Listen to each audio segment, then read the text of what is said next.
मेरे सामने बैठा था, बिल्कुल मेरी तरह दिख रहा था। मेरी ही शर्ट पहनी थी और मेरी ही आवाज़ में मुझसे कह रहा था कि अब तुम्हारी ज़रूरत नहीं है। 3 हफ्तों से मुझे लग रहा था कि उस पुराने पहाड़ी घर में मेरे अलावा भी कोई है। कभी किचन में अपने आप नल चल जाता, तो कभी रात में मेरे बंद लैपटॉप पर मैसेज टाइप होता। अभी नहीं।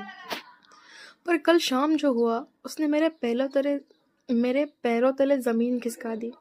मैं बाजार से लौट रहा था, तभी गांव के एक बुजुर्ग ने मुझे देखा और खौफ से कांपने लगे। उन्होंने कहा, बेटा, तुम अभी अभी तो घर के अंदर गए थे, फिर ये बाहर से कब आ रहे हो? मेरा खून जम गया। मैं भागता हुआ अपने कमरे में पहुंचा और जैसे ही दरवाज़ा खोला, मेरी रूह कांप गई। सामने बेड पर मैं बैठा था, वही चेहरा, वही बाल, लेकिन उसकी आंखें, उन आंखों में कोई पुतली नहीं थी, सिर्फ गहरा काला सन्नाटा था।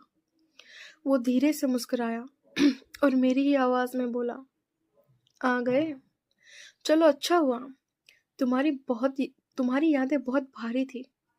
अब इस शरीर में मैं रहूंगा। उसने मेरी तरफ हाथ बढ़ाया और मुझे महसूस हुआ कि मेरा शरीर हवा में धुंधला होता जा रहा है, जैसे मेरा वजूद कोई छीन रहा हो। क्या वो छलावा मेरी जगह लेने में कामयाब रहा?